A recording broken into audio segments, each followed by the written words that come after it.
Welcome again to the session on The Second Coming by W.B. Yeats. And we have already completed stanza first.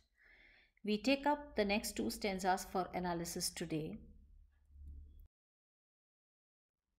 Surely some revelation is at hand. Surely the second coming is at hand. The second coming. Hardly are those words out when a vast image out of Spiritus Mundi troubles my sight. A waste of desert sand, a shape with a lion body and the head of a man, a gaze blank and pitiless as the sun, is moving its slow thighs while all about it. Wind shadows of the indignant desert birds. The darkness drops again, but now I know that 20 centuries of stony sleep were waxed to nightmare by a rocking cradle, and what rough beasts its are come round at last, slouches towards Bethlehem to be born. Now, this idea of second coming has been repeated three times, and it symbolizes the eagerness for the Christ's second coming.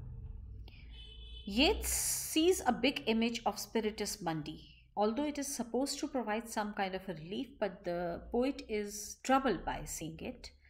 And in a desert like the Sphinx at Giza, the head of a man and a body of a lion, it is pitiless and it has no sympathy for the humans. Yeats tries to explain the condition of men during World War II. At that time, he says that people had seen so many murders and killings that they were not affected by seeing others in misery and sorrow. The beast seems in no hurry and he is moving very slowly. The desert birds, like vultures, are flying around it. Now, the falcon in the first stanza was also moving in the gyre. The falcon and the desert birds are probably, we can say, the same, because the sight of Spiritus Mundi vanishes and the darkness drops again. The 20 centuries of stony sleep is stone is sleep. Probably he is referring to barbarianism, which has existed before Christianity. And during the Christian era, it was in deep sleep, according to the poet. Now, as the Christian era is about to end, it is moving towards Bethlehem to be born again, where Christ was born. Because this new era is about to begin, which was characterized by barbarianism, hypocrisy, murder, etc. So this poem seems to be very contrary to the biblical belief, because according to Christian mythology, whenever Christ is born, the world would be in disorder and he will be born to get rid of this disorder and chaos. And he will do justice to both alive as well as dead. But the poet goes against it and he shows that whenever new era will be born, it will be an era of barbarism. We quickly summarize the poem line by line. W.B. Yeats says that flying around and around in a widening spiral, a falcon is no longer able to hear the call of the owner. Things are breaking down and foundation is giving away. There is pure destruction and lawlessness around, and a tidal wave is darkened by blood. All the rituals of innocence, they have been swollen away by the tide. The best people are not motivated to act, but the worst people are impassioned and eager. Some kind of a revelation, W.B. Yeats says that it is going to happen soon because the second coming itself is close. Excitedly, he exclaims the second coming, but as the speaker says this word again, a vision comes to his mind and he sees a barren desert land where a creature with a man's head and a lion's body is coming to life, and its expression is like the sun, empty and without pity, and the legs are moving slowly, and all around fly the shadows of disturbed desert birds. Everything becomes dark again. The speaker knows nothing new. 2000 years of claim have been irreversibly disrupted by the shaking of a cradle. And the speaker asks, what beast whose time has finally come is dragging itself towards Bethlehem, where it will be born?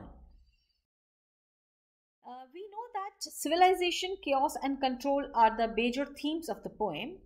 And this poem presents a nightmarish apocalyptic scenario where the speaker is describing the human beings, the increasing loss of control and tendency towards violence and anarchy.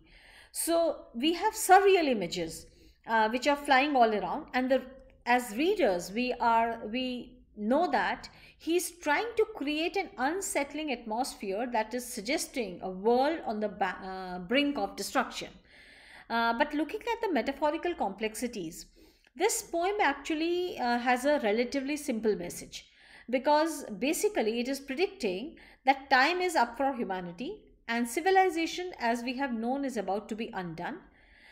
Since this poem has been written after the First World War, a global catastrophe we know that which killed millions of people, although it is unsurprising, but the poem paints a bleak picture of humanity, and it suggests that a civilization's sense of progress and order is only an illusion.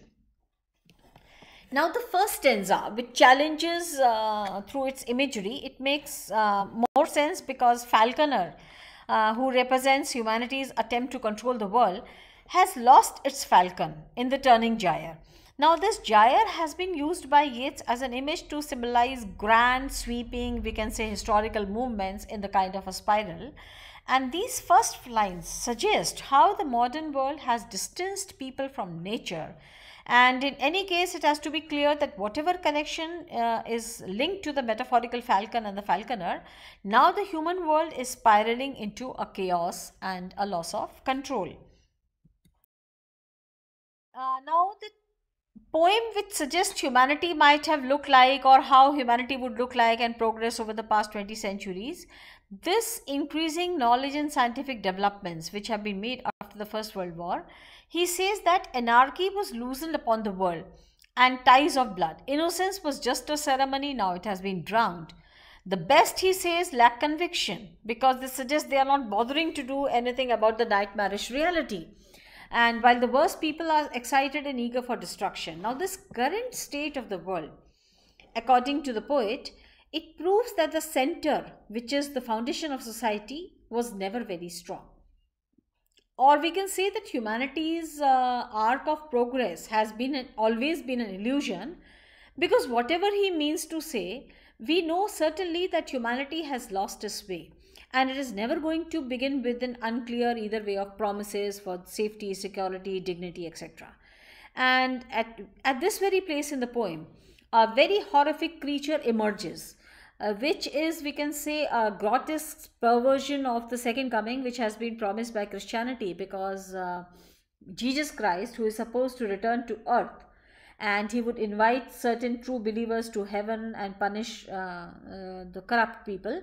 So, second coming, the poem is not about Jesus, it is about the rough beast which humanity itself has woken up. Now, with this final image of beast, the poem ends, and indicating that humanity seems to get more civilized in the 2000 years that followed Christ's birth. And we know that in reality, people have been sowing the seeds of their own destruction and all along.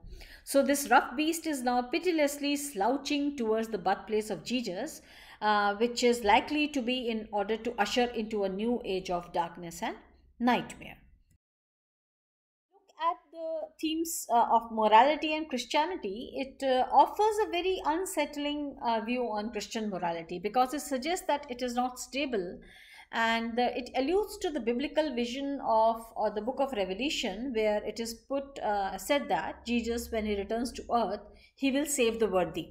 Now, according to Bible, this is meant to happen when humanity will reach at end times, and an era of complete war, famine, destruction and hatred is going to survive. And this poem suggests that end times are already happening, because humanity has lost all sense of morality, and perhaps this morality was only an illusion to begin with.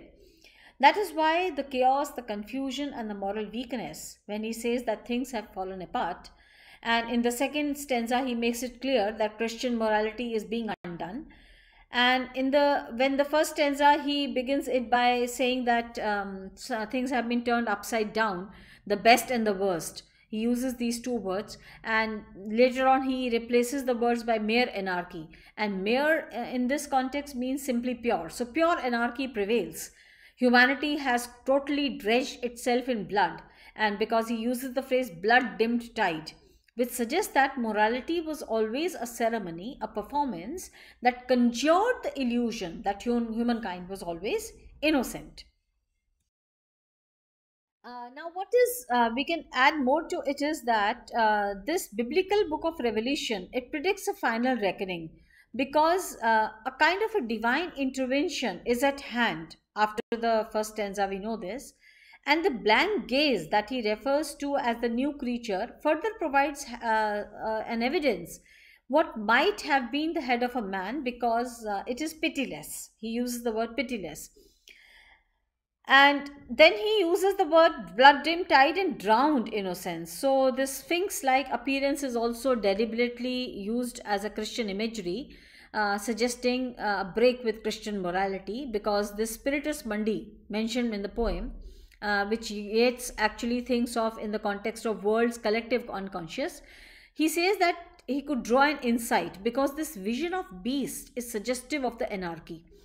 And although it is, we have cultural references, but there is nothing that can conclude with the future of humankind, which presents morality as a kind of a collective dream for all of us, turning into a nightmare. Talking about the symbols, we have talked about it earlier also. Falcon and the falconer has been used as very powerful symbols in the opening line itself. And the falcon cannot hear because the master symbolizes a loss of control. And it is important to know that actually falconry is a practice which involves training of birds of prey to follow instructions. And it was used for hunting purposes, but practiced as a kind of art form also. In both the instances, we can say that falcon represents humanity, which exerts a type of intelligent control over the natural world. So killer birds like hawks and falcons, they are brought under the spell of humans. And the falconer's inability to hear the falconer call in the line first and second, which he relates, is the relationship between the disrupted relationship, which has symbolized chaos and confusion. And we can say that the events triggered after the First World War have been partly because the driver or the killer is no longer having control over the learner. The image of beast, we can say that there is a vision of the beast, and he says the beast has a lion body ahead of a man. This is very similar to that of the image of a sphinx, which is a mythical creature and which is always predatory towards humans. Or this kind of hybrid creature, we can show that although it was we can find in various mythologies, but it conveys a sense of freakishness, or conveys a sense of going something wrong. So humans try to civilize themselves, improve the world, but they are not defeated. And in other words, we can say that this beast symbolizes civilization, which is a kind of illusion, because the human head is a gaze which is lacking empathy and it is ready to kill anybody. So this surreal image is a gesture towards humankind's, we can say, improving capacity for self-destruction. Now, talking about the poetic devices, alliteration is a very prominent device in the poem. Second, and the alliteration has been used in the repetition of words like T and F, turning and turning, the falcon and the falconer. And this opening image is also disoriented because alliteration further takes on repeated and also the sounds of F. Next example of alliteration happens in line 13, where he describes the vision of the spiritus mundi, and where the alliteration, where he says that somewhere in the sands of desert, and sound of S is very prominent. Then we have Vexed to Nightmare by Rocking Cradle, Rough Beast. So the sound of R in rocking, rough and round creates an atmosphere of threat. Then we have the repetition of B sound in the last two lines, which also builds on a sudden kind of something taking into the shape, as if the beast is going in strength, and the poem comes to a conclusion.